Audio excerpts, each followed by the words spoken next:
Welcome back to Lantern Insights, and the people have spoken. We are playing Transformational Sideboard. I personally think that this is one of the most fun versions of Lantern. That's what I'll say about it. I put a poll up on the post page, and by far the biggest votes were for Lantern with Whirza in the sideboard, so that's what we're playing. I think this is a very fun deck. I enjoy playing this. Let's see how good it is. So basically, the main idea is we are pretty traditional artifacts like Lantern, Codex Shredder. We're playing Lantern in the main deck. And then in the sideboard, we have the package of Urza, Thopter Foundry, Sword of the Meek. For those of you unfamiliar with this, Thopter Foundry allows you to pay 1 and sacrifice an artifact to make a 1/1. That artifact you're going to sacrifice is Sword of the Meek, which, when the 1/1 is created, is going to come back. Now, on its own, that spits out number of Thopters equal to the amount of mana you have. So that's just every turn, which is just good on its own. But then you throw in Urza, which can tap an untapped artifact to add blue.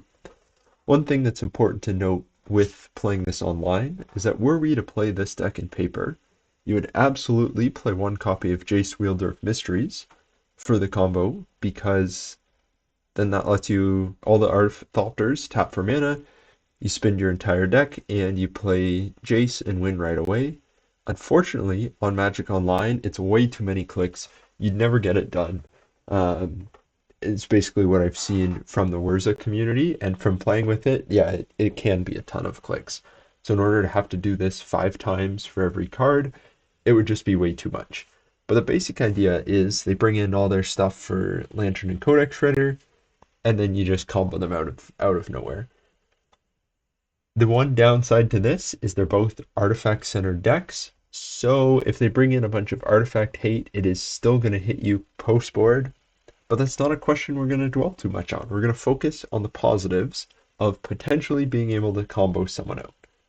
We're also playing Emery, as it is just I think it's much better to bring in post-board than to have in the main deck, when hopefully they take out a lot of their creature removal, and it also works well just milling to get more Sword of the Meeks into the graveyard. And then we're playing a couple, like one of targets, because we are playing Whir of Invention. So having, a couple one ofs, Welding Jars often, works well to save Thopter Foundry, uh, things like that. Ensnaring Bridge often doesn't come out, even when we transform the sideboard, as it just still slows down a lot of decks. And then one thing when making this, obviously we had started with Prismatic Ending, because I think it's a better removal spell, but found that it was a bit harder to turn on Mox Opal if we were bringing in the combo, because we lacked a lot of the 1 mana artifacts. So having Portable Hull as the removal works well with Whir, can help turn on Mox Opal. Just generally found it helped make the deck a lot smoother post board. The rest of the deck is pretty stock Lantern list, playing Mox Opal, Mishra's Bauble, War of Invention. So game 1, totally normal Lantern, and then we'll probably switch over in game 2. There are probably a few decks that we won't switch over. Like if we're already pretty favored sideboard without any sideboard hate cards, I think we probably won't switch. But for the most part, we'll try to switch just to see how the deck performs in the switch, and we want to see the combo. That's what people want to see. So let's get into the games now. If you're new here and you're interested in Lantern, don't forget to hit that subscribe button. I make all sorts of videos on Lantern control, all sorts of variations, and don't worry, all the decks that didn't win the poll, they are going to come back in some future week. They will be played. Um, yeah, subscribe, hit that like button, and let's get into round 1. Game 1 with Switcheroo Lantern. On the draw, 1 land, easy mulligan. I was actually, speaking of, what was that card? Grafdigger's Cage. Was trying with Soul Guide Lantern. Found that honestly, Grafdigger's Cage just did a lot more of what I wanted to do. Now we have decisions. I think we can put the Darkslick Shores back. This is turn 1 Mox Opal. If they wastes, definitely something Eldrazi, or it's kind of the obvious assumption. So we're kind of digging for bridge here, which we are going to do using Mox Opal and Codex Shredder. Some people, or sorry, not Mishra's Bauble and Codex Shredder. When you have Bauble and Shredder but no Lantern, you don't usually want to use it to mill your opponent. You want to Bauble, peek at your top card, and then filter that with Codex Shredder. Cavern of Souls on Eldrazi, I assume. Eldrazi, yep. Portable Hole probably isn't going to be great. Void Mirror. Uh, yeah, I mean, that is an Eldrazi. I, Game one, it's going to be about ensnaring bridge. Can we find that fast enough? And I mean, this is kind of going to punish us for keeping Academy Ruins instead of Darkslick Shores. But overall, I think it's a punish we kind of have to deal with. We're going to Portable Hole because, to be honest, I don't know how many targets we're going to have for Portable Hole. And then I think Blast Zone is probably because it's Eldrazi Tron, and then we need one of any non-saga land here, and then we can get, actually we should turn off auto yields. We can mill ourselves pretty aggressively with Codex Shredder. Um, Having Academy Ruins online so early. Null Drifter maybe? Oh, blue and black for Eldrazi. The Flush Striker. Yeah, that is pretty strong against us, just as a way of killing us around bridge. And this version isn't playing Torpor Orb. Some versions with Whir did play it. This version isn't. Glimmer Void is... I think we get the bridge early because they don't have a ton of ways of interacting with it. And then we'll use the Shredder on our graveyard to dig for Lantern. The other benefit of this is that if we mill Lantern, we can upkeep, use Academy Ruins, and still play it. Whereas if we mill the bridge, uh, we wouldn't, like we could mill, but we wouldn't be able to put it back and play it with Academy Ruins in the same turn. Although I guess if we had Lantern, we wouldn't mill it. But here, kind of just want to keep our life total as high as possible. They have 3 unknowns in hand. But keeping our life total as high as possible hopefully means we are able to mill them out before this Flush Riker can kill us. I would like hand disruption at some point. Or okay, like it's correct to mill yourself with Codex Shredder when you have Academy Ruins. It is sometimes a bit of a feel bad when you mill something like Thoughtseize, but it's gonna happen. Like the other thing is because we have 3 Codex Shredders, if we find Lantern of Insight, we're then able to dig for hand disruption pretty quickly, looking at 4 cards a turn. It's just whether we can get to that Lantern first. And they might have Kozilek's command here, but if they scry like 4 and leave something on top, like, and leave 4 cards on top, we can mill with Codex Shredder. And so they don't have or didn't have a Kozilek's command. Obviously still some pretty big, like 7 drops that they could just have in their hand. That would be bad for us. They are playing pretty slow. Like we could, technically with Codex Shredder, we could mill them like 4 cards a turn. Given that that's like 12 turns away from killing them, I don't think that's a viable route to winning. I think the other thing is they haven't cast anything, which I do think means it's kind of likely they do have like a bomb in hand.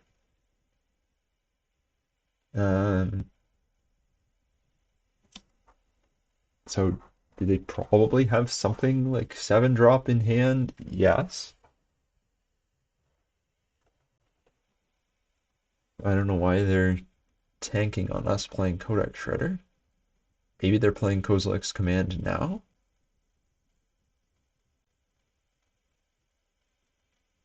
Yeah, they are. Uh, Yield to that. So yeah, the Flush Raker is going to deal us a bit of damage. If it really gets serious, we can... they're going to make this spawns and they're going to scry. I mean, we kind of figured they had it with how they were thinking at our end step. We can't respond between them scrying and drawing the card, so it's not... They didn't have to wait for Codex Shredder to happen. The one thing, yeah, so Fleshraker, if it gets to a point that we're close, like we can find the Underworld cookbook and use it to get around Fleshraker. Um, yeah, this is gonna deal us like 4 damage. So yeah, Kozilek's Command plus Fleshraker is a lot of damage. They're gonna have 2 cards in hand, 3 off the command. I think one thing to note as they're really tanking on this K command here is that because we have Academy Ruins, it makes sense to mill ourselves. If we don't have Academy Ruins, I typically don't like milling ourselves. I guess we would be getting close to 5 mana anyways. So you could use Codex Shredder to get things back, but it kind of depends on where your mana situation is of who you would mill. And this is a deck that doesn't really use their graveyard, so blind milling them is totally fine. Alrighty, our opponent finally did something. They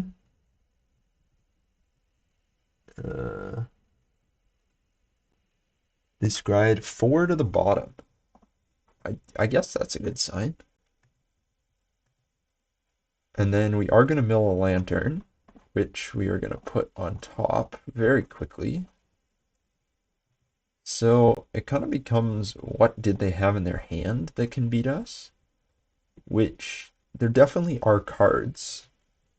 Thought Not Seer is totally fine. Like they have to have something. They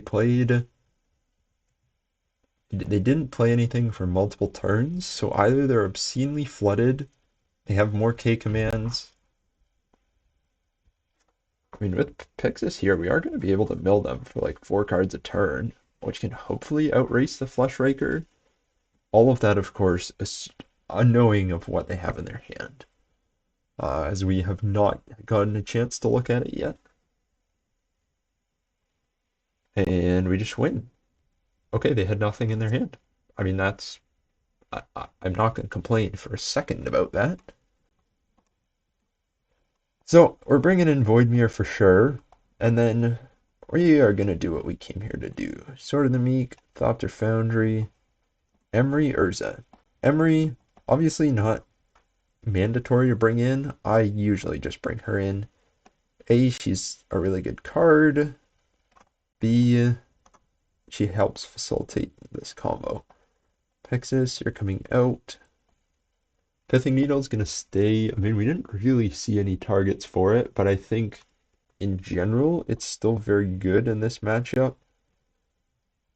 And then really, yeah, we're trimming the portable holes.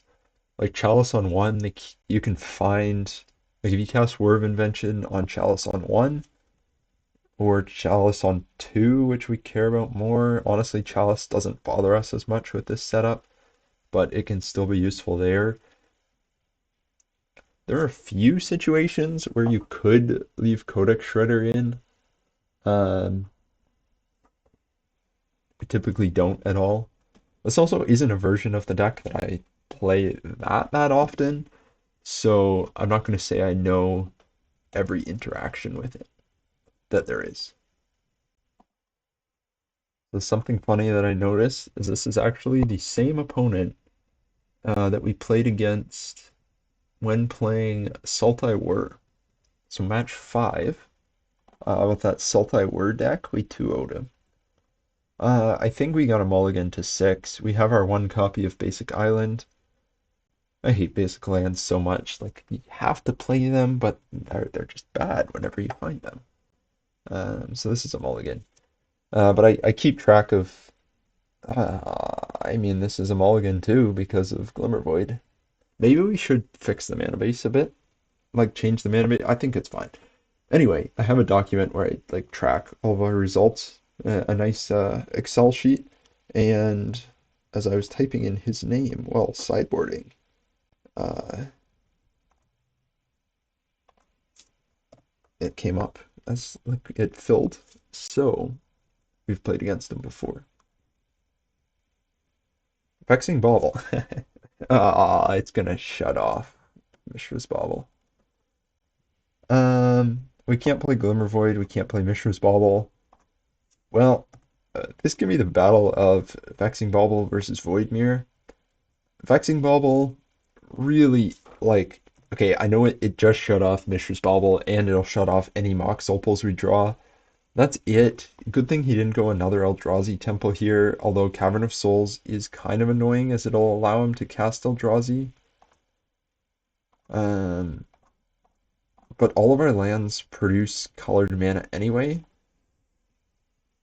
So this will shut down like his Planeswalkers he won't be able to cast off Cavern. Um, spell like he'll be able to cast things like I mean any of his Eldrazi he can still cast because of Cavern of Souls. So kind of an unfortunate draw. Oh, and he finds a mountain playing red. Didn't see any of that game one.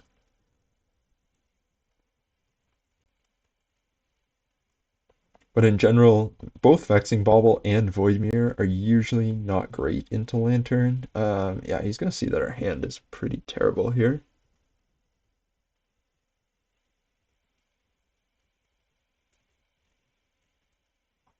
And he's gonna take the Orb Invention, obviously. Yeah, kind of unfortunate that the Vexing Bauble is shutting off Mishra's Bauble. But we are going to Inquisition here. Probably not going to take a double K commands. And we're going to play out the Sword of the Meek simply because if we draw a Thopter Foundry, spitting out a couple 1/1s every turn is still pretty good because Eldrazi do not have trample. Definitely more colored lands than we would like out of Eldrazi. Often, I mean, Voidmere is better against Eldrazi Tron than normal Tron for sure.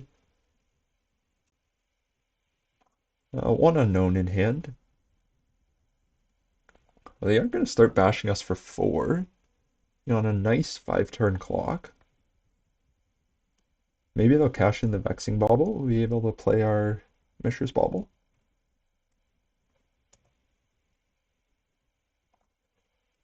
One important thing to note, if you are trying to empty your hand for bridge, you can cast things into Vexing Bauble. It'll just counter it. So you can still dump your hand. And they're gonna cast K command here whenever they get around to it. Well, they do go for the K command. Figured out their mana. It's kind of funny, they tapped a whole bunch of lands and then untapped them.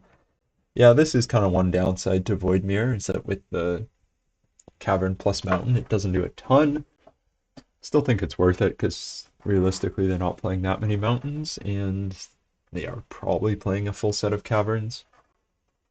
Uh, Still think it's good though. I think our best draw when it gets back to us would either be Whir of Invention or Thopter Foundry. As kind of without an answer to that, either of those cards like Thopter Foundry can take over a game. And they do scry 3 to the bottom, which we love to see. We're just gonna pass through this turn. Ooh, Sowing Mycospawn. Yeah, so definitely more on the Eldrazi ramp version than just pure Eldrazi Tron, which I think game 1 we were kind of thinking they were more on. Um, this does let them get any land and does kind of shorten our clock. a bit. An extra 3 damage a turn. They played the second key command. Well, Arena of Glory, that can shorten their clock even more. But yeah, obviously Micro Spawn's a very good card. Uh, we thought he's down to 10, take 7. I mean, I think we gotta do it. It doesn't shorten our clock by a turn. It kind of forces us to draw. No, actually, I think this puts us to dead. Because even if we draw Thopter Foundry, we make one. I mean, we have to take that. Yeah, we're just dead. We're gonna go to game 3. Kind of unfortunate that we drew Voidmere and they were more Eldrazi ramp. So I think that means we bring in Portable Hole because it does have more targets. Yeah, we'll run it back. On the play is always good.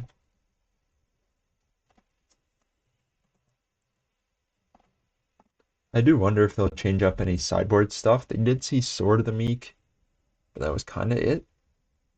And the rest still looked the same, so we shall see. Yes, we would like to go first.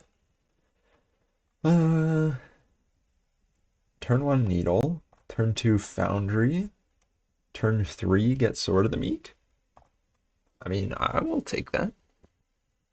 I think the question becomes, what do we needle? They do mulligan. They have mulliganed pretty aggressively. What are we seeing? Like Blast Zone, Besage. We have Portable Hole if they play Disruptor Flute. Actually a decision right off the bat here. And then I guess it becomes what disrupts us the most, which isn't Blast Zone. We haven't seen Karn the Great Creator. Wow, I actually gotta think. I'm just gonna talk through it. Um, Karn the Great Creator would be a name. We're gonna Google. So I think we are actually just gonna name Karn. Well, and then hope we can kill it with constructs. Oh, again, because we haven't seen Tron lands out of them, like we're gonna go Blast Zone. I spent way too long thinking about that, and I am not filled with any sort of confidence that that is correct. Um, but we're gonna go with it. Guess that is one downside to playing a Pithing Needle on turn 1. This is like a pretty strong hand. I mean, we go, yeah, Foundry on turn 2, and then turn 3 on their end step, and then just start spitting out a couple 1/1s every turn. Okay, when you phrase it as only a couple 1/1s, it's maybe less strong, but hopefully they don't trample. Well, the turn 1 Temple, Vexing Bauble is fine here. Yeah. Well, I mean, if we draw land, it is a turn 4 win. Um, so hopefully we draw a land. Now, again, this is what I talked about. If you're playing this deck in paper, it would be for sure a turn 4 win because you can say, I am making 700,000 Thopters, which I can then tap for 700,000 mana. On Magic Online, you got to click through all that nightmare. You're never going to play. You're never going to play the entire deck. You're never going to gain infinite life. It's just about making enough Thopters to... Chalice of the Void on 1 does actually nothing. Well, okay, not actually nothing, given that we have 2 cards in our hand that it does very directly stop. But we are just going to end step War of Invention. And yeah, Void Mirror looking a lot less good into this specific version of Eldrazi Tron, as it is a bit different from the normal one. Honestly, I think Eldrazi Tron is a mistake. It's just Eldrazi.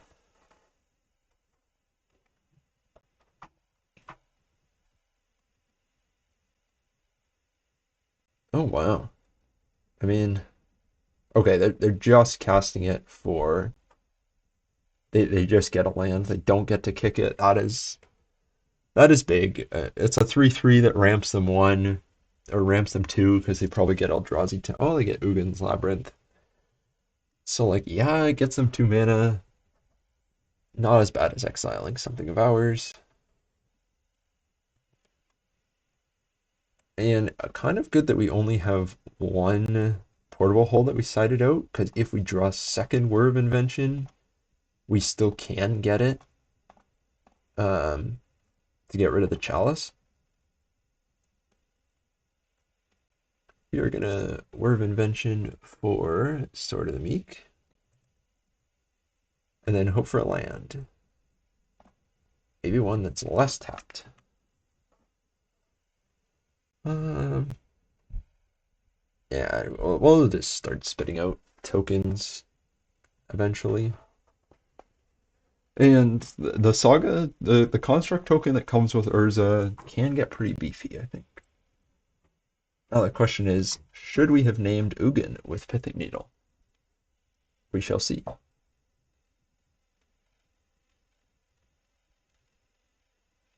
Should we have named Karn? Again, this is the downside to playing Pithing Needle on turn one. You have no idea. If we are able to win around this Chalice on one, I'll be pretty happy with that. So we make 3 1/1s here. Importantly, they all fly. So, I mean, we're not going to block the Myco Spawn. They can hit us for 3. We'll hit them back for 3 because we win that race every day. Also, every Thopter just gains life. So we kind of have that going for us too. Well, after a long tank from them, they're going to combat. Yeah, this is fine. Again, we're happy to take 3 because we're going to gain 3 when we use our Thopter Foundry. I do wonder if they have a Disruptor Flute or an instant speed. I guess Key Command actually does. It has an exile graveyard mode, right? So kind of something we can play around by not just tapping out.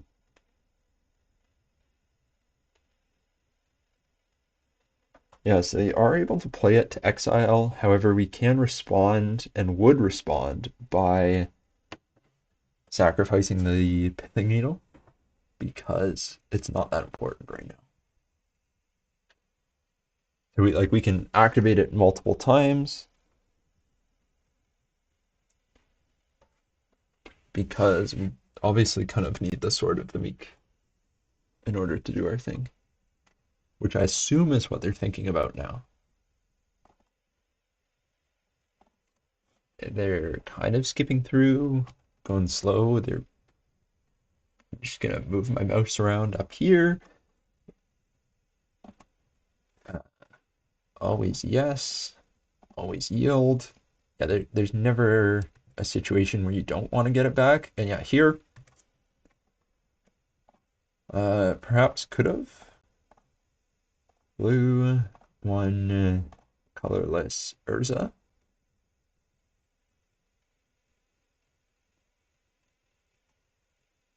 And we're gonna just start bashing. Make a construct. They might have K command for it. They've kind of just telegraphing that they have K command the entire game. Well, maybe not the entire game, but like the last couple turns, just pausing every time they could possibly cast it. So you're welcome for editing a lot of these pauses out. Alright, so they just let the construct resolve after tanking for a solid period of time. We are going to hit them back for 3. And then we are just going to chill until their untap step, or until their end step.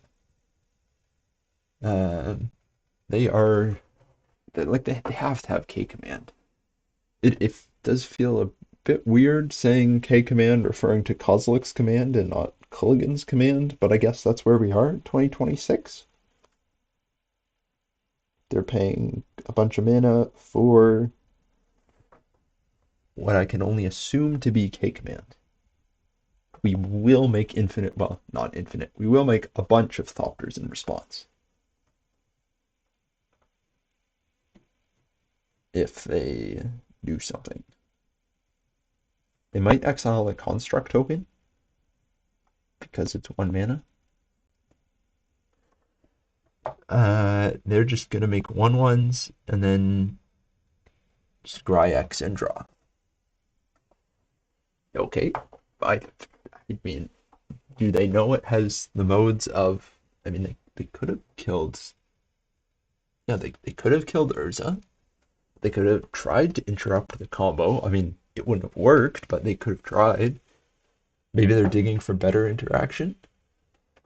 Would be a bit scary. They'll have 3 cards in hand after looking at their top 4 with potentially 10 mana. Well, they did finally scry a card to the top. The good news is if they play something that exiles or removes anything we have, we can, in response, make a giant army of Thopters. And they play a Cavern of Souls, which is not an Arena of Glory, which is a card we saw them play and could give haste. Eldrazi Linebreaker. I definitely read that as linebacker in my head the first time. Went, wow, that's crazy. Uh, yeah. Okay. Gains haste. So they make something big.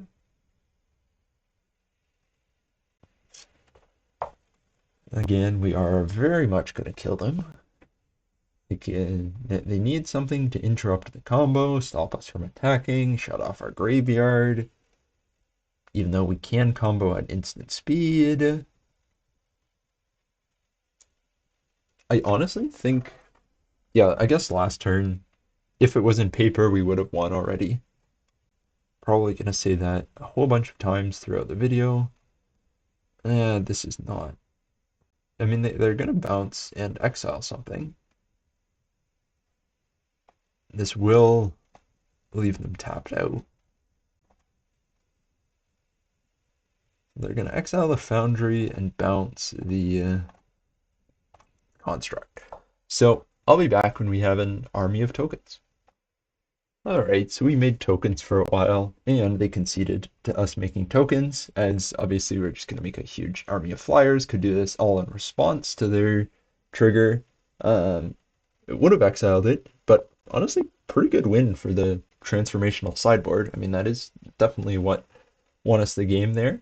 I think, yeah, obviously having to make all of the tokens like is a lot of clicking on Magic Online, and I think for that reason, a lot of infinite combo decks actually get less represented than they would in a solely paper meta. And so I think Whirza can be a good deck, but we'll see as we keep switcherooing. Alrighty, game 2, back on the plate. We like to see it. This hand doesn't do a lot. But I think after a nice win like round 1, got to see the whole sideboard. I think that's worthy of a subscribe. Maybe a like too. Alright, I'm done plugging the channel. We'll play Magic. We got Bridge, Pixis, Saga Confined. Yeah, we'll definitely keep. I think we get rid of. Well, we could just get rid of War of Invention and then just lead on Saga. And I don't hate that.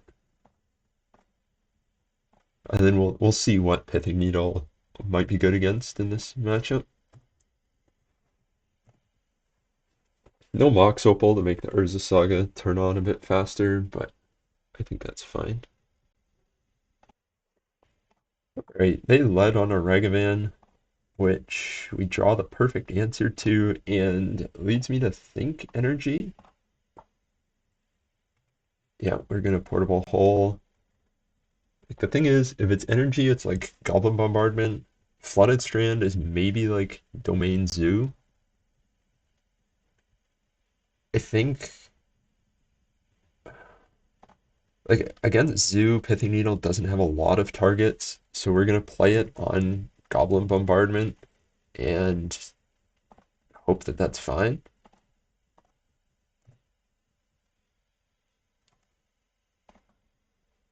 Like, hopefully that's fine. If they're Domain Zoo, yeah, like I said, we don't really have a lot of targets for Needle against Zoo, at least game one. Marsh Flats, Flooded Strand. We are going to get like turn three bridge with a pretty empty. Okay, it is energy, so the Pithing Needle is correct here. However, another portable hole I will definitely take. We're going to just grab Lantern, play another Saga, Glimmer Void I will also take. Wouldn't mind a bit of hand disruption. Portable hole, ideally for something like if they play an Ajani or something here, that's what we want to take out with it. Because we do have to play it just to be empty-handed. Yeah, Arena of Glory, it's all standard energy. Their fetch lands are just all over the place.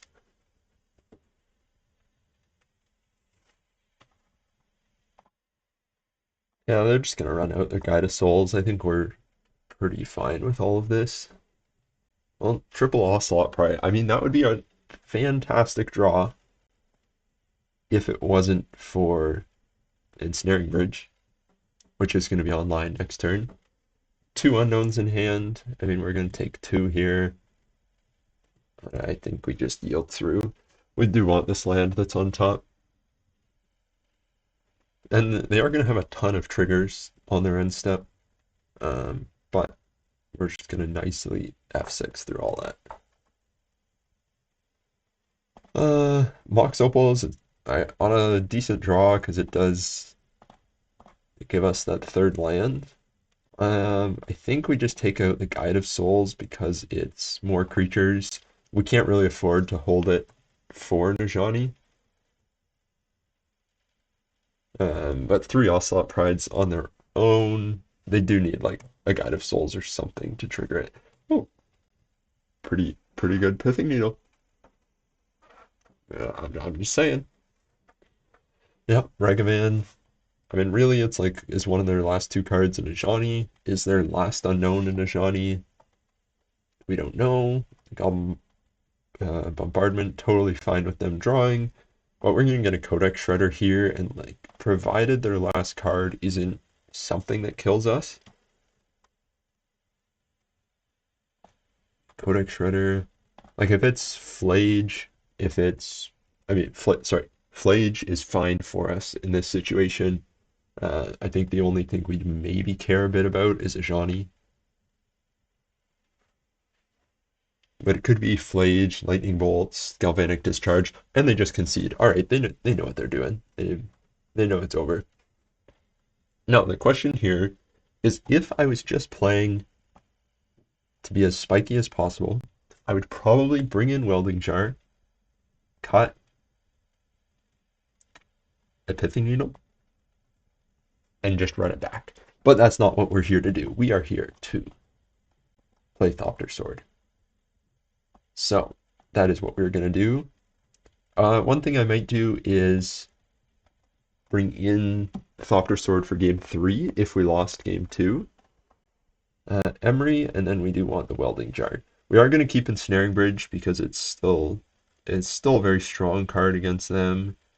I think we're going to cut the Grafdigger's Cage, cut that, cut two Needles, and a Thoughtseize because Inquisition hits their whole deck. And we'll try it like that. In Sword of the Meek, portable hole on turn 1. Mox Opal, also on turn one. I think we keep. You do have like turn two if we draw Whir of Invention. We can also like uh, let's see what we. I mean, yeah. So I think we're gonna be happy. Mox Opal, Spire of Industry, pay white, Portable Hole, and I mean, Sword of the Meek. We can pop out some 1/1s. I will say that. Like we are going to be able to get down both a Portable Hole and a Sword of the Meek next turn. A Johnny. Sure would be a shame if we had something like another Portable Hole to deal with that. So we are going to get Saga down, and then we're going to Portable Hole. Get rid of your Johnny. And then we're going to tap two for Sword of the Meek. The other thing is we can just start making 6/6s, which is good. I mean, if you're able to slow energy down a bit, like part of what makes it so powerful is the snowball, where it just gets going really early, which would kind of cut off. They're gonna get in for two. That's fine. Not really anything we can do about that. Better than a dash Dragavan.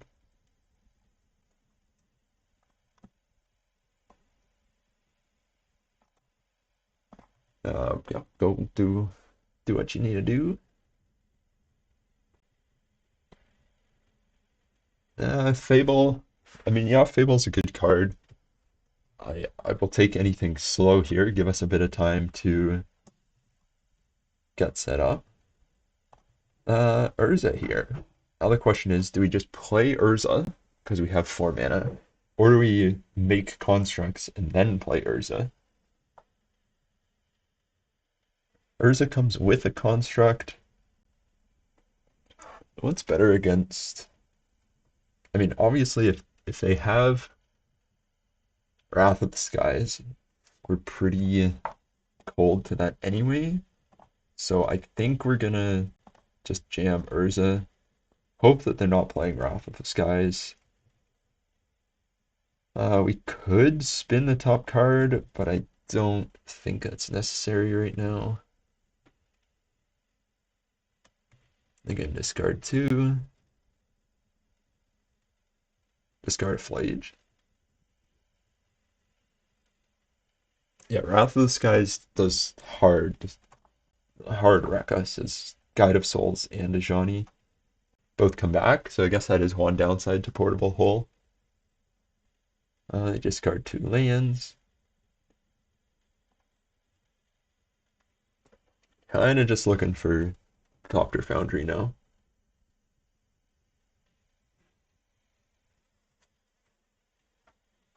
Arid Mesa.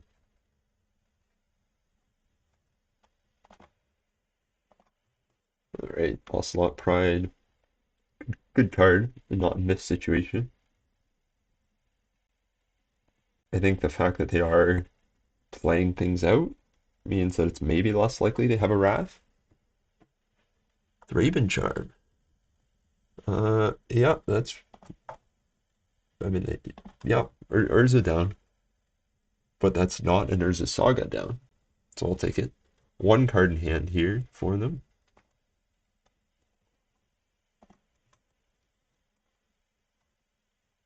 We are we are gonna get frisky with their constructs. Like they're coming to swing.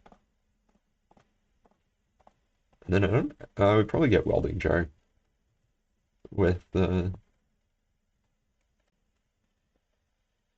Yeah, I think it's just the best card to grab here. And then we're just gonna start swinging.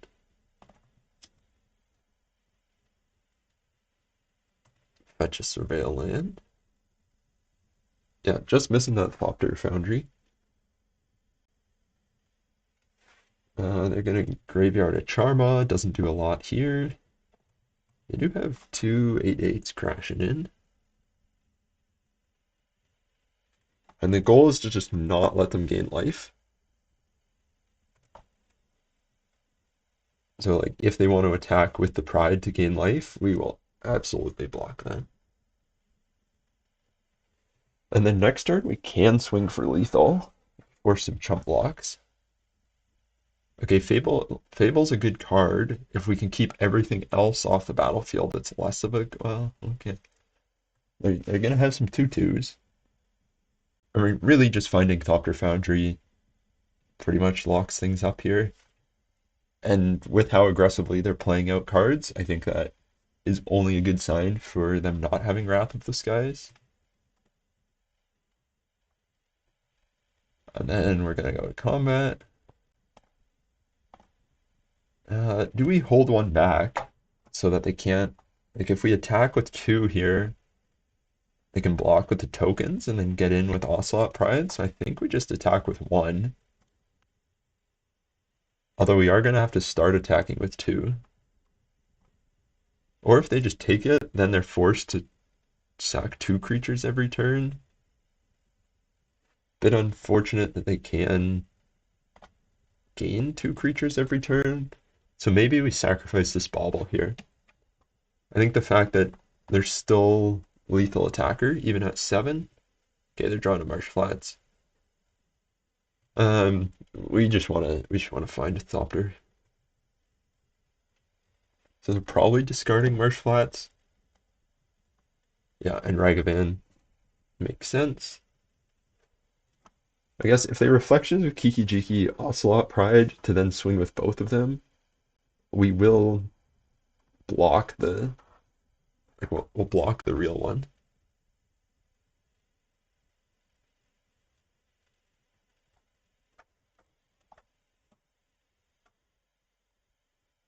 They will. Okay, we do have to be aware they when they flip Fable, they'll be able to make a whole bunch. I mean, okay. Yeah, now they can attack with Ocelot Pride. This one will gain life. Like, we'll kill it, but it will gain life. Which is a bit unfortunate because now they're going to start making a ton of.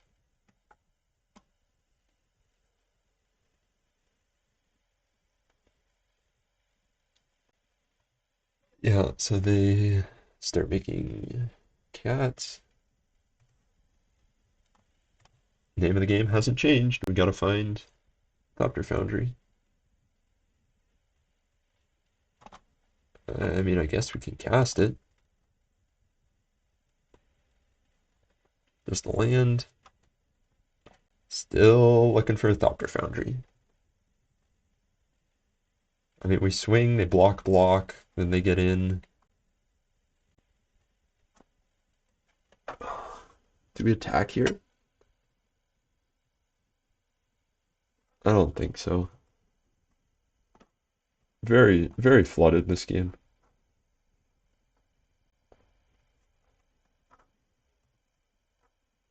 Like we're if we probably a good decision from them to kill Urza, as I mean that would just be an extra card every turn we're looking at.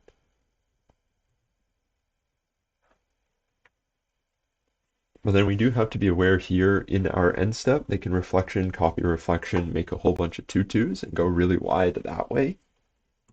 I don't know if they'll do that or just use the pride.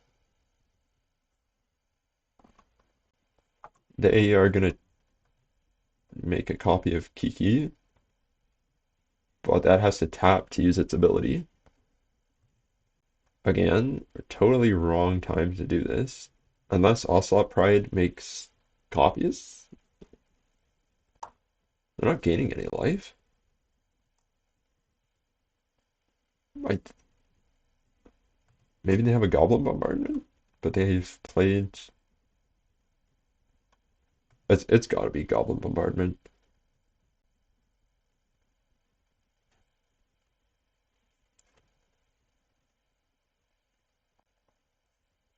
Yeah, they're thinking about how much they want to get in with.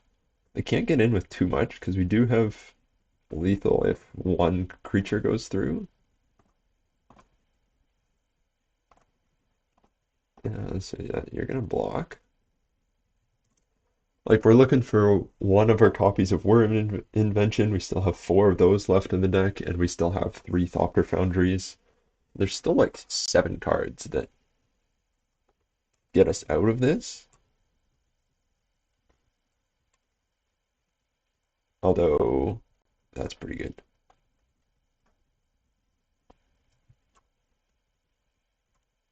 And we draw another land. Yeah, flooded as flooded can be. Very unfortunate, but I think we just run it back. I think the question is, do we want Pithing Needle for Fable? And I don't hate it. Yeah, Cookbook's good. We're on the play.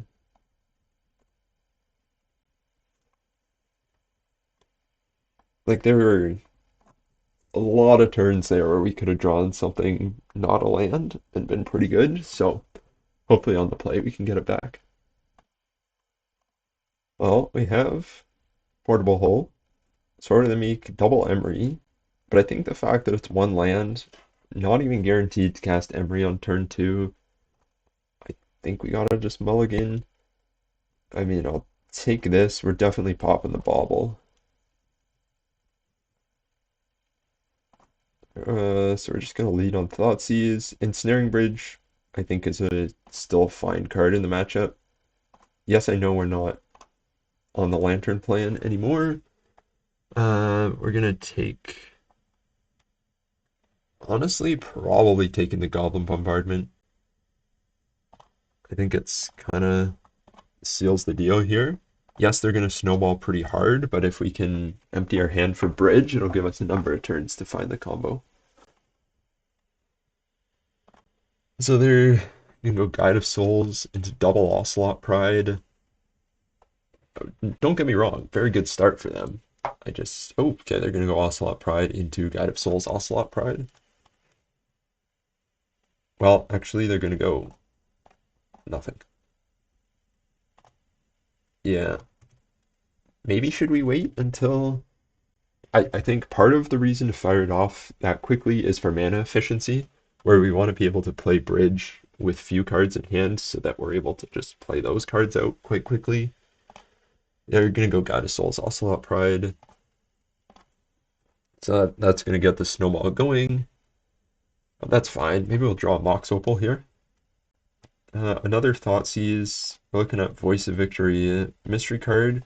I think when you have like this situation, you want to play Ensnaring Bridge first because most of our deck we can cast Thoughtseize and that card. Whereas if we play Thoughtseize this turn, then we're just sitting on Ensnaring Bridge, and we can't cast Ensnaring Bridge plus most of our deck. Hopefully they play this Voice of Victory that we know about.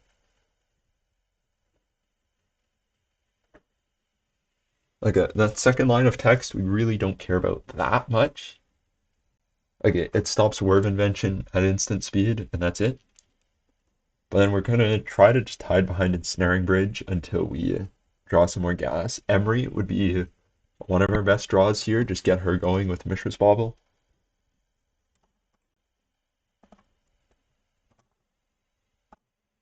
Well, they had a Wear for our Ensnaring Bridge, which pretty good draw. So obviously not. We gotta turn off auto yields.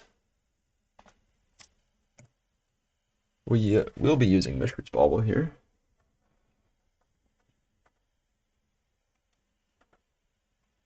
14. They're gonna poop out a lot of power. Let's see what they got on top. The Legend of Roku. Yeah, that's fine. I mean, again, we're not playing Lantern. We can't do anything about it. So yeah, we're gonna draw and draw. I mean, Emery was our best draw. I do think she still is. And then unfortunately we gotta pay life with Thoughtseize. That puts us down to 11. 1, 2, 3, 4, 5, 6.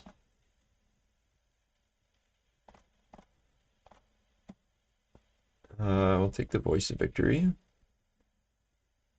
leaving them with, oops, Arena of Glory in hand. And then Emery is able to cast Bridge next turn, so provided they don't... Well, they draw on their Legend of Roku here. So they go Arena of Glory, play it, swing, and then we stay alive, get Bridge down, and then start digging with Bobble. Basically becomes a race top deck war, and we're drawing 2 cards for every one they draw. I'll take it.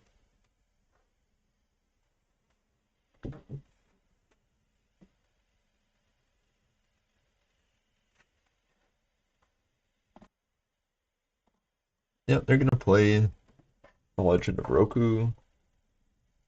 I mean, definitely a very strong card. Oh, so now we have to draw a welding jar, I think.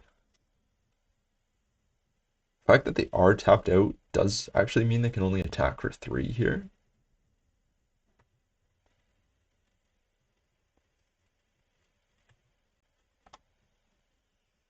To the end of your next turn. So the question becomes, because it was exiled, next turn we take 3, 4, 5.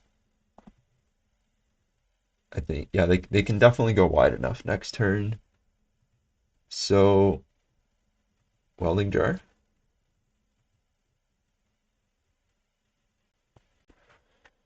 So we play the land, we get ensnaring bridge back, they wear tear it. We die, we block, they put 6 power in the air, and then yeah, they go way too wide. Alright, they got it here. Pretty tough game 2. Honestly, that game 3 was like whatever, you're gonna lose sometimes. I think the fact that game 2 we just got so flooded when we had a ton of draws that either outright won us the game or just bought us a ton more time was kind of disappointing, but we'll get it back in game 3. Round 3, here we go. Yes, we would like to go first. Yeah. I mean, turn 1 lock into turn 2 Whir of Invention for Ensnaring Bridge. Are we missing Disruption against this deck that mulled to 5? Yes. Are we gonna hope that it's something that we... I mean, they are only gonna have 5 cards. This is... I mean, this is like the perfect Mox Opal hand of why I think Mox Opal is a valuable card in the deck. Alright, they kept their 5, so Mishra's Bauble, Mox Opal, Sea Chrome Coast, Lantern of Insight, and is that Disruption on top of our deck? Huh. How nice.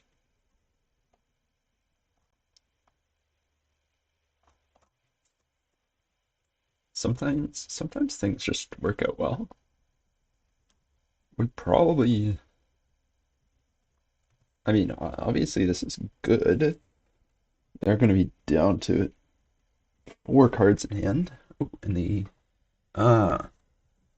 Okay, this is actually a problem. We're going to have to find a Pithing Needle. Well, we'll see what Thoughtseize sees. The reason this is a problem is because they can hide it in there until they get enough mana to cast it. And then it's probably going to be difficult to keep them off of that 10 mana. So they have Trinisphere, Devourer of Destiny. I think we take Trinisphere. Like, the one option is we do just... Like, if we give them Trinisphere, we pay 1 to go get Pithing Needle, and they have no threats. Like, we could pay 1 for another Codex Shredder, and then we're just digging a lot. It's actually a choice. This costs 7 mana. They have 1, 2, 3, 4, 5. I think we just let them play Trinisphere and then keep them off threats for the game, but knowing that we'll have to get a Pithing Needle on Ugin's Labyrinth eventually.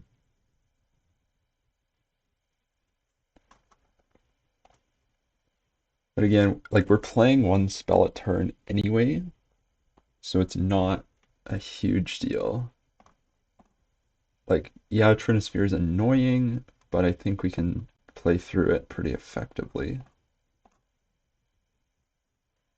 Let's get rid of probably both of these, honestly.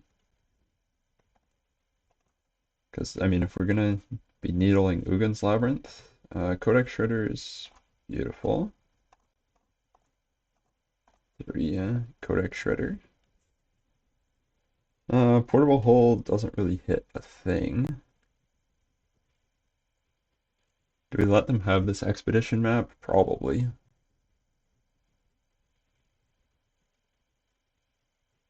We'll see what they go get with it. Because, like, if they get a Boseiju, we can, like, Pithing Needle it or something.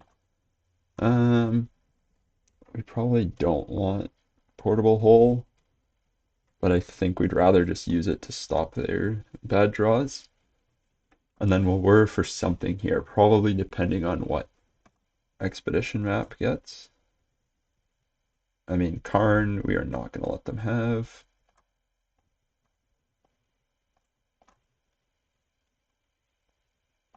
Let's see if they crack expedition map here. They don't. So I think we just go get Pithing Needle. See if they crack map in response. Like, we kind of want to know what they're going to get off of it.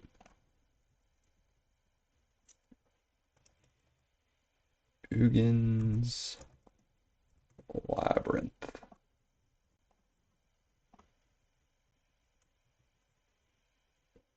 Obviously, they do have, like, if they play Boseiju, they can go get Boseiju.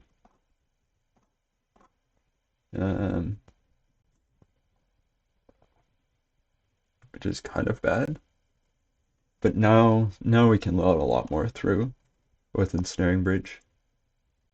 Another Pixis on top. It's basically like, what does this expedition map get?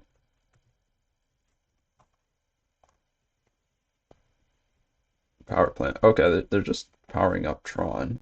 Sowing Mycospawn, we do not want them to have. More so because it stops us from casting spells. K-Command, we also don't want them to have. Talisman is totally fine. And yeah, this Ugin Ulamog stuck under there forever. And we're just gonna play it out. Well, as we close the game out here, it was pretty straightforward. We didn't really run into any issues as we kind of milled them out, and our time has still been fairly close. Probably could have been a touch faster, but overall, I think we did a good job of managing it. And we do see that they don't have any Boseijus, or if they do, it got exiled with, like, I guess we didn't blind Pixis ever. But the one thing that encourages conceding to Lantern is an experienced Lantern pilot will be able to manage the clock okay. You should be fine, but you kind of just reveal your entire deck. So, like, I can see, I mean, kind of too bad that they don't flip those cards face up. I did, like, see all of them. To be honest, like, the entire rest of the game, we had no moments that were close. And they're pretty Eldrazi Tron. So we are gonna do what we came here to do. Question is Voidmere 2. I think we're up and down against Voidmere or on Voidmere. I think coming into this league I was pretty high on it, but then game 1, seeing it kind of be perhaps a bit less effective, has maybe made me a bit lower on it. We are going to take out all of that. Sowing Mycospawn is probably a card we have to worry a little bit about. And then 3 more cuts. Portable Holes only really hit, at least game 1, they only hit the talismans. So I think we leave 1 in to find with War of Invention if we need. Um, and then go from there. Like if they play Chalice of the Void, basically.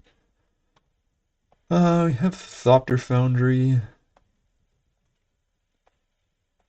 I don't love this hand. It's going to be a bit slower, but I think we can keep it. We have like Thopter Sword of the Meek, which they could just get out to a really fast start and not worry about it. But we shall see. And they're just going to lead on Tower Map. I mean, this might be a pretty fast draw for them. We're going to play the Opal out just because we saw Trinisphere last game. But it looks like it might just be racing to 7 here. So yeah, they're going to have 7 mana on turn 3.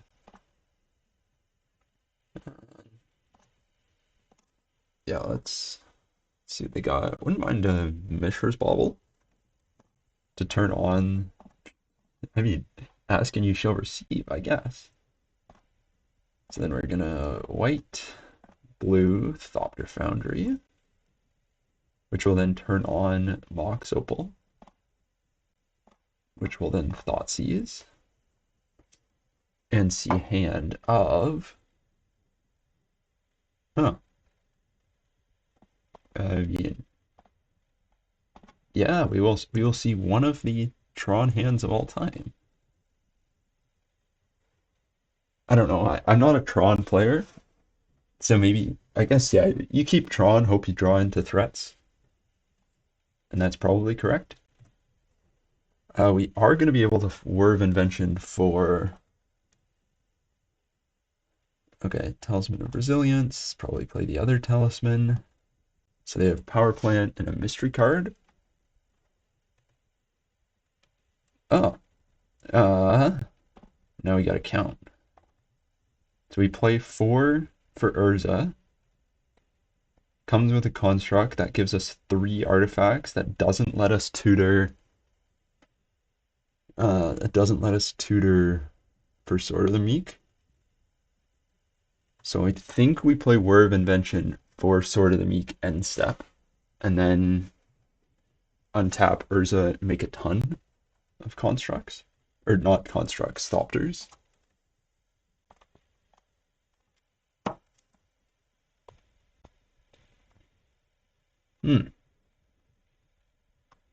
Yeah, so that's pretty good.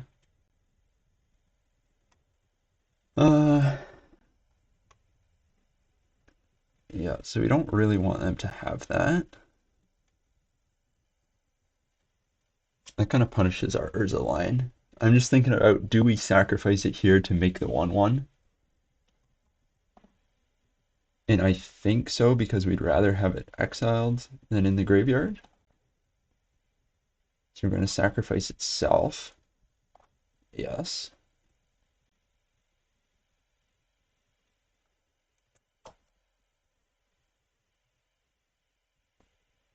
And so then you have a 6/6.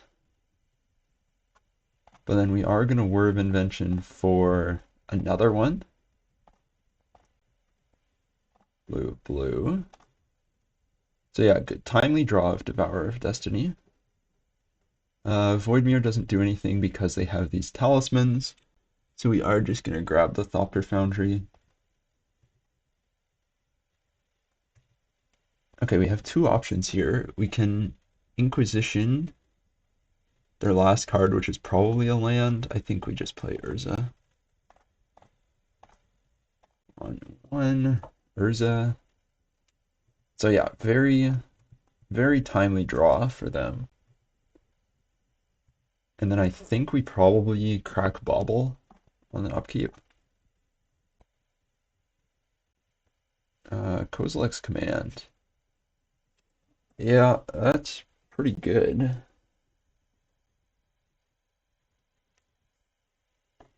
So Power Plant was their mystery card, and then they're going to be able to dump a ton of mana into this Kozilek's command. I think we just take the 6.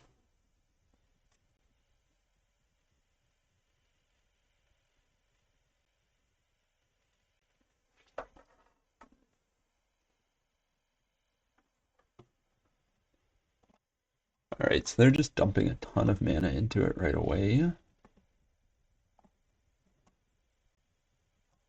Yeah, this could be Kozilek's command for a ton. Oh, they're not killing Urza. Okay. So they make a ton of spawns, and then they're going to get, I mean, they're looking at their top 11 cards. So probably a Karn the Great Creator that we just die to.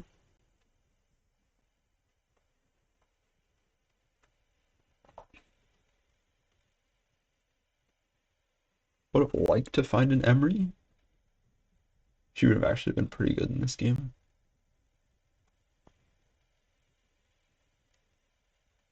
Yeah, so this is the one downside to playing the transformational sideboard, is that if, say, Urza was a Lantern, Thopter Foundry was a Codex Shredder, we probably would have been in a much better position, but this is fun, alright? We were playing this for fun.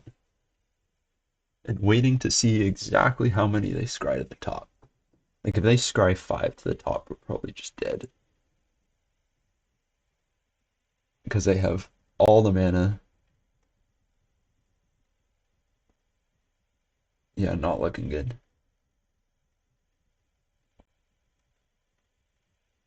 Scry 5 top. I gotta really stop saying good things for them. We're probably dead here. 4, 5, 6, 7, 8, 9, 10. Ulamog. Which permanents is he gonna go after? Probably Urza and the Urza Saga. The good news with this is we do have an Ensnaring Bridge, so provided he doesn't take out 2 mana sources, again, here we are going to sacrifice Thopter Foundry, because sacrifice is better than getting exiled.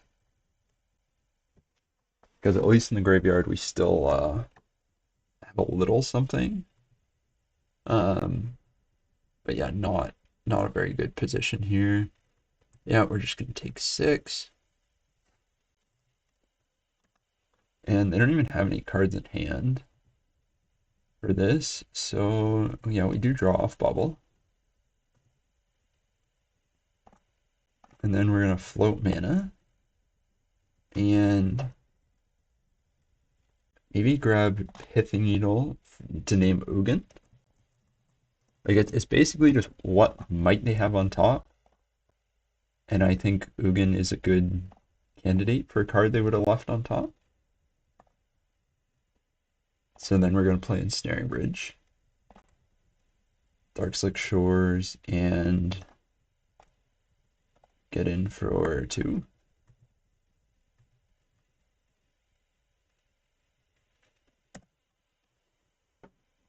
I mean, Ulamog's indestructible anyway, we can't kill it. So, I mean, now it depends what those 5... We still have 4 cards left on top of their deck. And they have 3, 4, 5, 11, 12, 13, 14 mana. Which I mean, another Kozilek's command? It's gotta be, right? Or just, like, Evercool. Yeah. I think we're dead. Okay, they left 3 on top, and they get Karn. Like, technically, we can attack a Karn down. Depends what they get from their exile, but I'm pretty sure we are just safe to scoop it up. Just waiting to see something that kills us here. Would, Destroy target non-creature permanent. Yep, that's gonna blow up the ensnaring bridge. Alrighty. I think we just run it back and hope on the play we can combo them a bit faster. I mean, if we had one turn there, so that turn where they drew Devourer of Destiny, like we kind of had to fade one draw. We can get it back. I don't like this. There's just no way to turn on the rainbow lands. We got 2 of 3 pieces for the combo. I think we put bridge back and hope that we can just combo them out of this game. And they are in a mold of 5, which is good for us. They are now in a mold of 4. I mean, they could just mulligan into Oblivion. I wouldn't cry about that. The one downside is we are kind of forced into Thoughtseizing them on 1 because we want to go Thoughtseize Foundry, like curve out nicely. Begins the game with 4 cards in hand. Well, if they kept Tron plus 1 threat, we can take that 1 threat. They kept. I mean, I don't want turn 3 Karn the Great Creator, so we'll see. They're just missing Tower. Definitely gonna be a top deck battle. Power plant. And they have okay, well they're gonna have turn 3 Tron with no I think we can take a turn off here. So we go Thopter Foundry this turn, Damping Sphere next turn.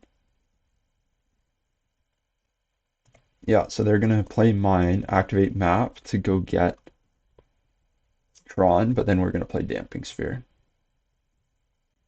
And yeah, I think we play Urza Saga and you go Construct Route, Damping Sphere,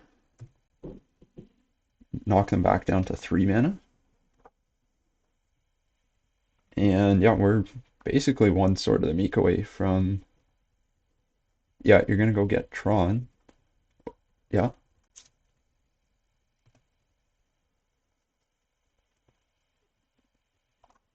Tron assembled. Trinisphere. Fine, here. So they have Talisman plus 1 unknown. 3 mana for Mox Opal is not great. I think we want the I win the game line to be active. So we're gonna play Urza. It's now 4 mana Opal because of Damping Sphere. So we're not gonna be playing that. Another mine. They are gonna get up to that mana eventually. The Damping Sphere is only gonna hold them off for so long. Talisman, yeah, you gotta pay 3 because you're Trinisphere. And then you got that 1 unknown. Inquisition. I think we still make the construct and focus on killing quickly. And then we're gonna Pithing Needle on Karn the Great Creator, because if they manage to play it, we can kill it before, like, if they play it, like, we can kill it in 1 turn. So then we're gonna tap Damping Sphere for a blue. And tap Pithing Needle for a blue. And then Inquisition them, or play Mox Opal. I think we'll go for the Inquisition. Take the Talisman. Okay, so we know they're top decking, and they're basically dead in like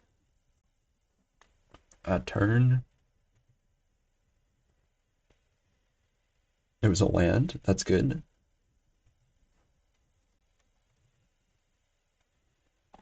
Well, we're gonna continue to play our lands out. Hit them for 12, 13.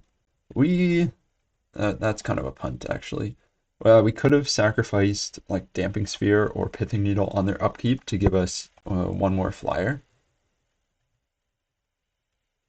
which would have won us the game there, but we're gonna hope that we don't get punished for that. So we got to fade one draw. The other thing is we can turn all of these into 1/1 flyers. So they need something that beats an army of flyers.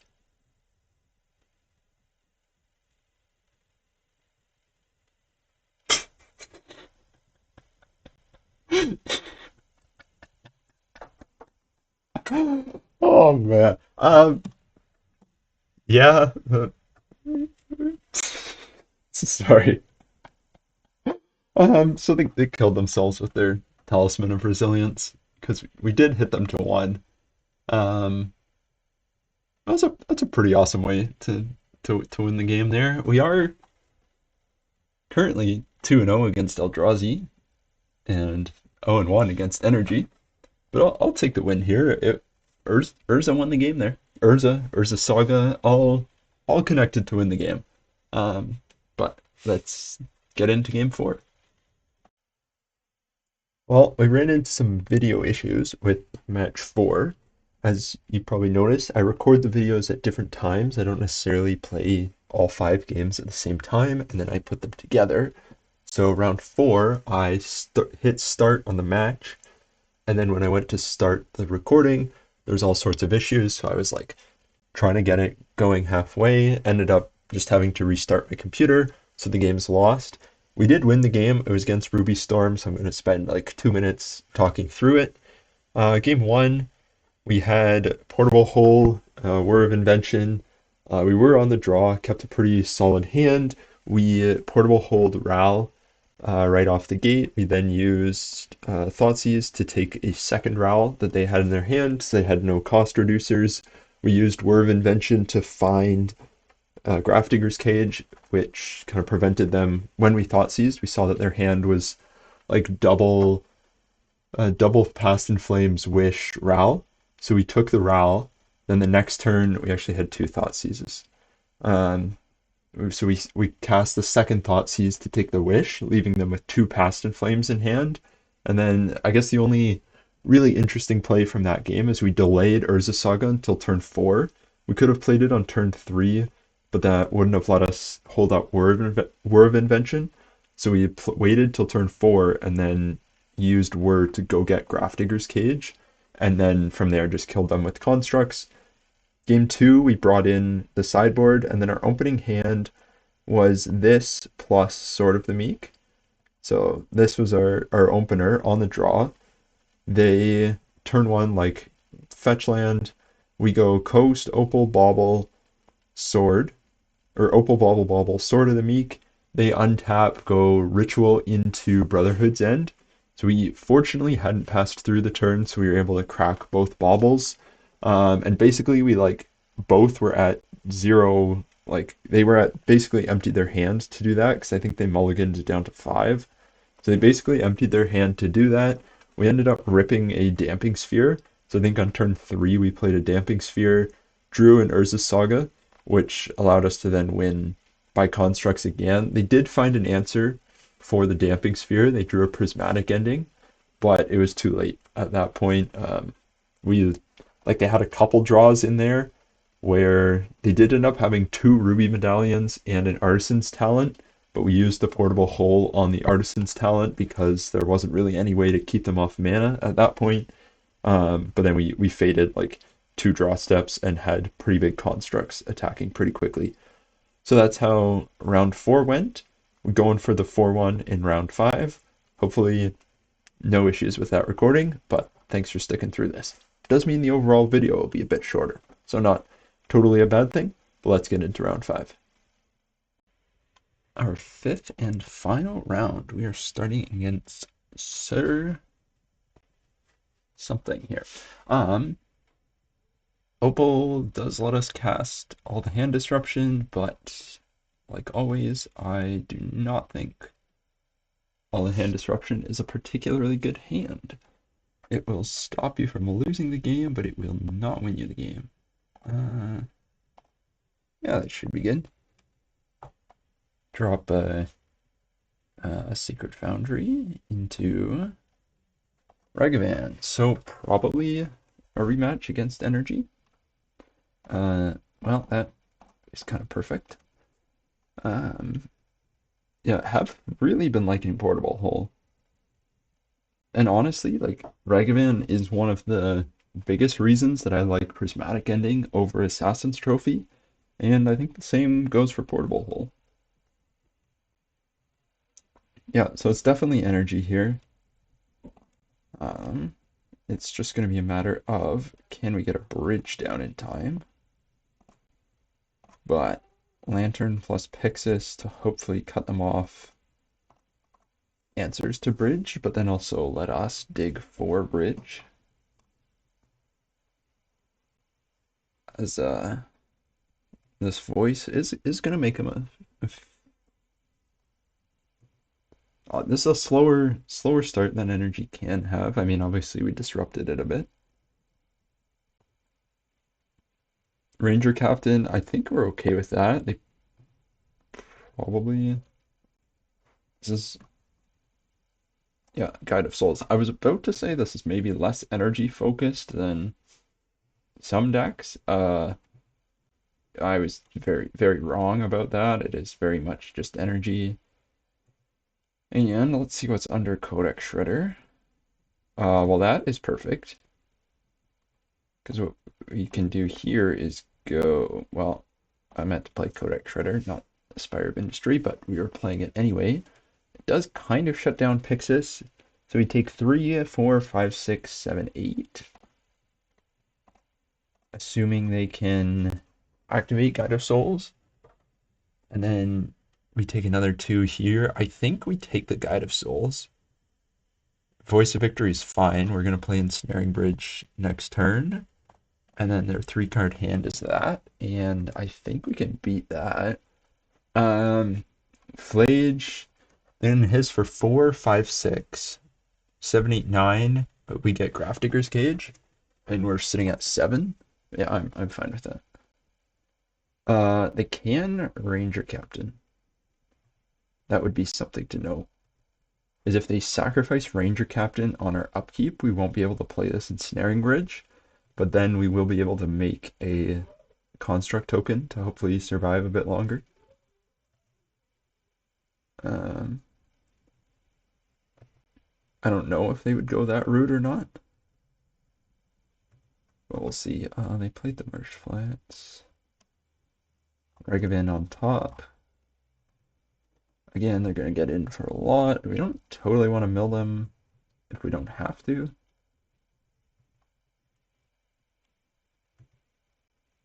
Yeah, down to 7, like we said. And then you're done. Sacrifice your tokens.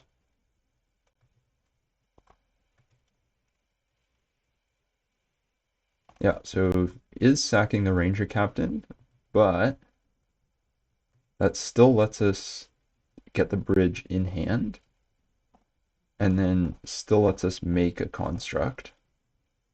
Whir would be kind of funny if it was Whir on top instead of Ensnaring Bridge, because then we could sack Ranger Captain. We could just do it on his turn. So we're gonna get Grafdigger's Cage, play the land, and then can dash Ragavan and then hit us for 3 down to 4. Because no Arena of Glory, so the voice doesn't have haste. I think that's fine. Can't get Flage back. Grafdigger's Cage shuts that down. Well, there's the Arena of Glory. And then, yeah, I think probably play till we have Bridge down, and then, I mean, we're going to mill Ajani, obviously. Then we'll see. I mean, yeah, Voice of Victory, even if they dash Ragavan, I think we're good here.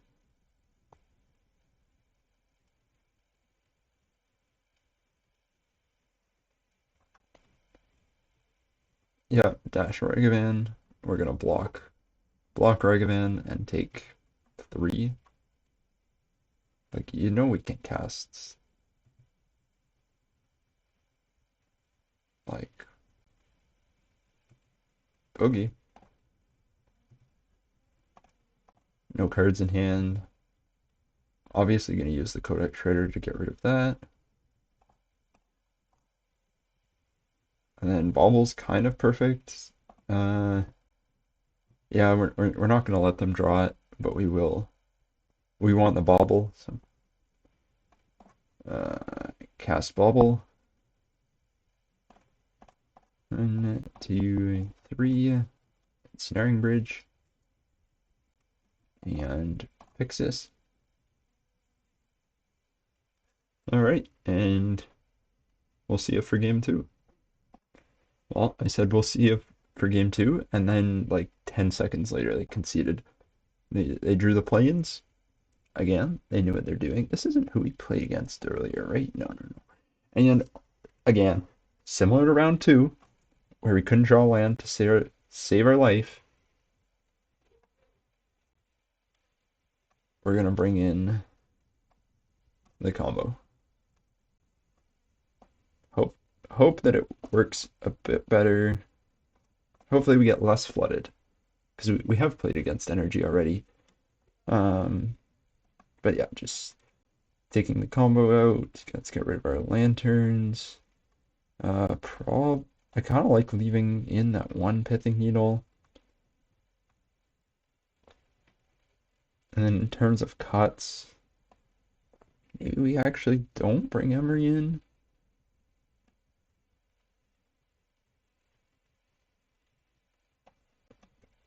It feels kind of bad. I don't know the exact number of these to play in the sideboard, but I think we'll figure it out. Also apologies if the audio is like way off now.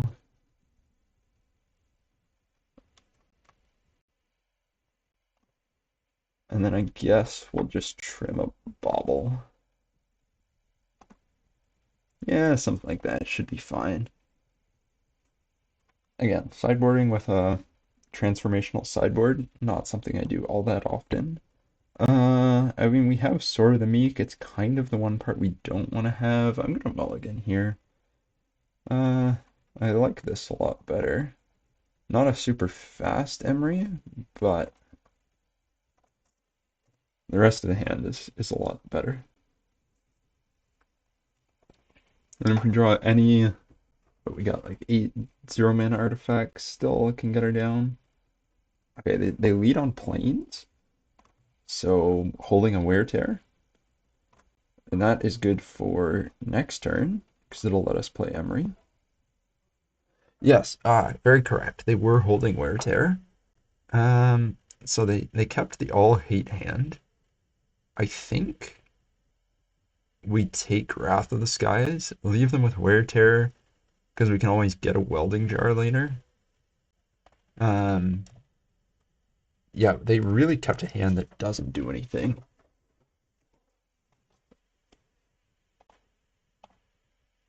So, I mean, yeah, holding up Terror if we played a turn 1 Urza Saga, that would have been a pretty big blowout. That's kind of nice to have here. Now play Mishra's Bauble, and then just play Emery.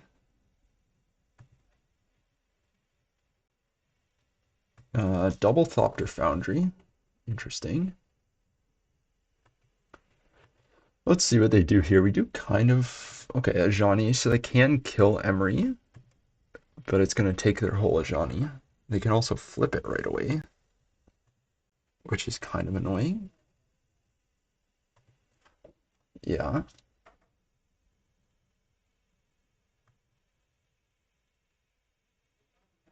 So, yeah, that's going to kill Emery.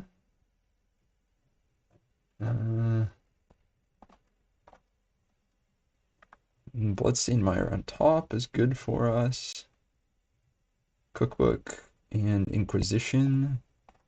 I do think we Inquisition to get rid of the Wear Tear. But honestly, Johnny might just be able to solo here. We took out a Pithing Needle, right? Yeah, so we only have one left. They're drawing a land that we knew about.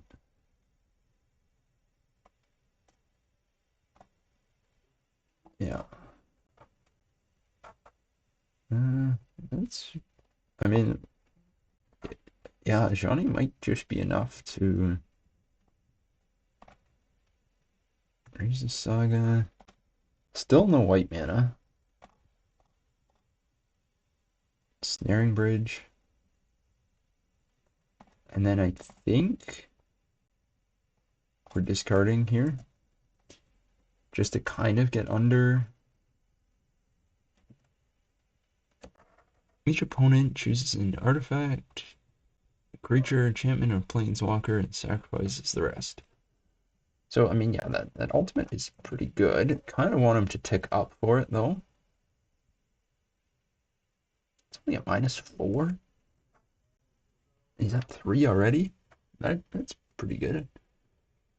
Well, Season Pyromancer draw 2.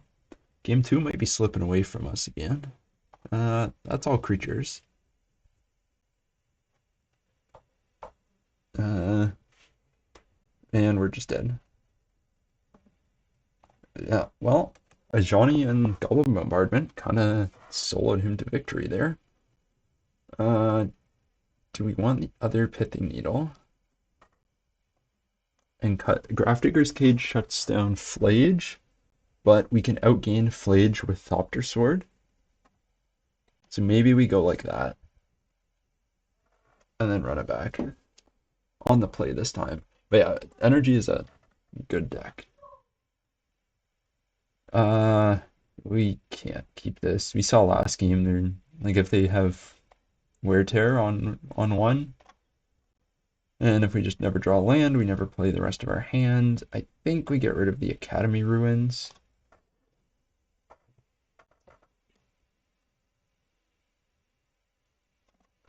Spire of Industry, go.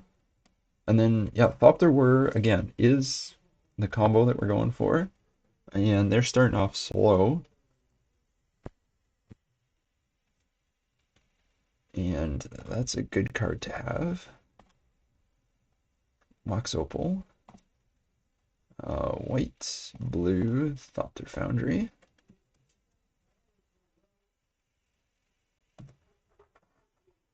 Because we will Portable Hold just to turn on. Okay, really slow. Just to turn on the Opal if they play something here. Yeah, so we're gonna kill Ragavan for sure. Because this lets us Seachrome Coast, Portable Hole, and then end step grab Sword of the Meek, and then just start spitting out tokens. I don't hate that. Yeah, that's then 4 tokens a turn. Pretty good clock. What are they playing here? Goblin Bombardment. We are going to gain a good amount of life, Ragavan. We will be able to block Ragavan all day. So, blue, blue, blue, 1, 2. Done. To get Sword of the Meek. And then, well, here I do think we actually Portable Hull. And we're going to take out the Goblin Bombardment. Just, it's synergy with Ajani of just being able to sacrifice kind of on demand. I think it's very good and not something we want to allow. Guide of Souls.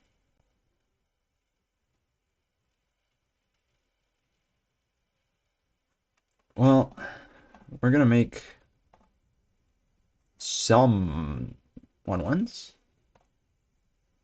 Always yes, always yield.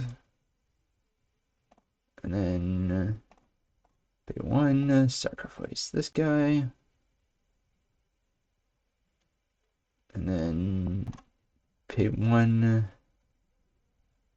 sacrifice this guy.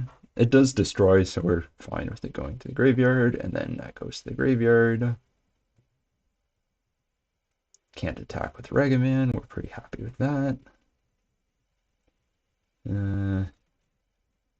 Yeah, I think we're just gonna get in and then play bridge. The nice thing about having flyers is we can draw 1 card, swing, I guess, with just the 2/1/1s, and then like draw the card, swing, and then play whatever the card is, and not have to worry about like a crackback. So we'll see what they do have 4 cards in hand still. 3 unknowns plus a land. Oh, Goblin Bombardment, still very good. And a Jean. Wow. If we died at Goblin Bombardment and Ajani again, I am going to be a little sad. Yeah, this is a pretty... They're just going to start pinging down our flyers.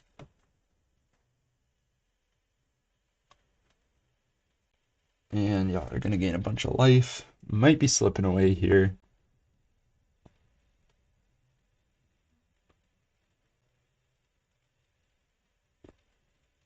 Yeah, because Ajani can just start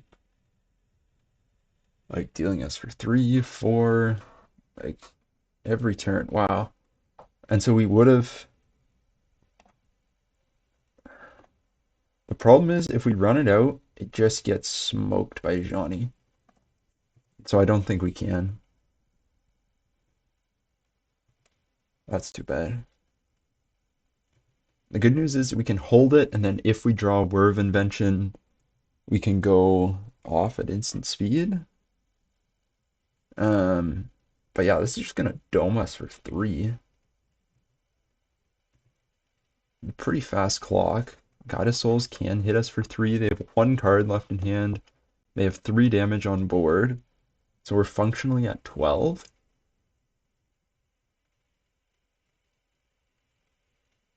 Holy crap.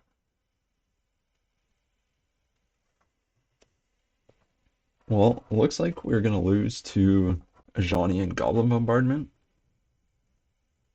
through the double portable hole draw. Yeah, you got it. Where's he steal? Mishra's Bauble. Okay. Like, the thing is, we are still drawing live. Like, if we get either Thopter Foundry or Whir of Invention, we can go off. It's just a matter of can we hit one of those 2 cards.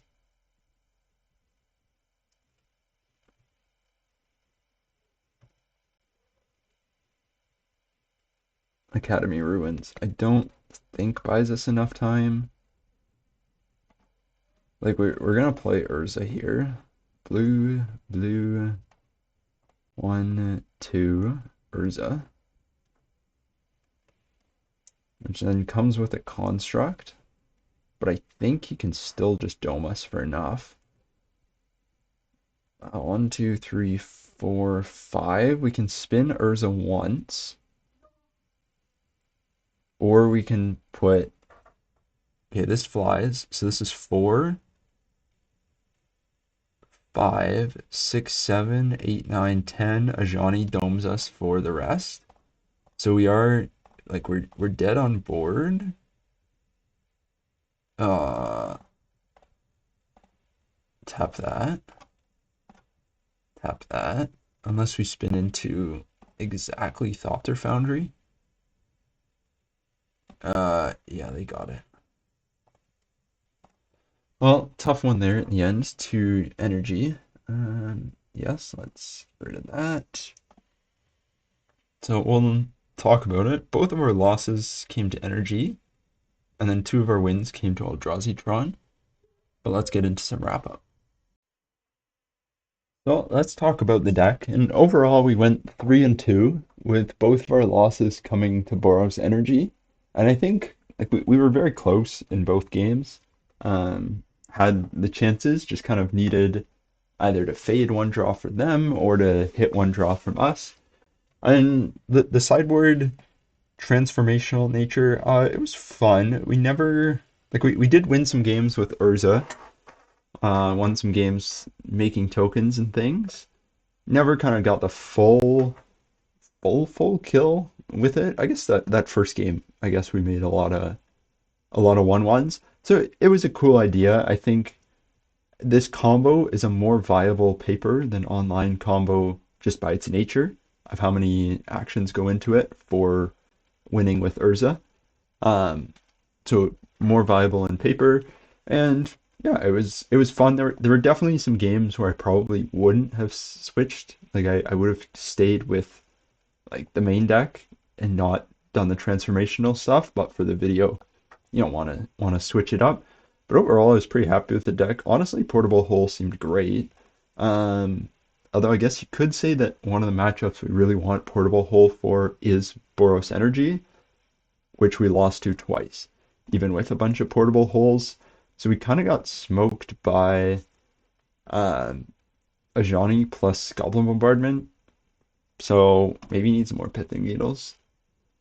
Um, oh, some new Teenage Mutant Ninja Turtles cards. I gotta look at the set a bit. See, yeah, it's a sweet commander card. Um, I haven't done too much looking at this new set, seeing if there are any new cards. So, we'll see. Some of them might show up in some brews. But overall, tons of fun with this deck. Enjoyed playing it, and I'll see you in the next one.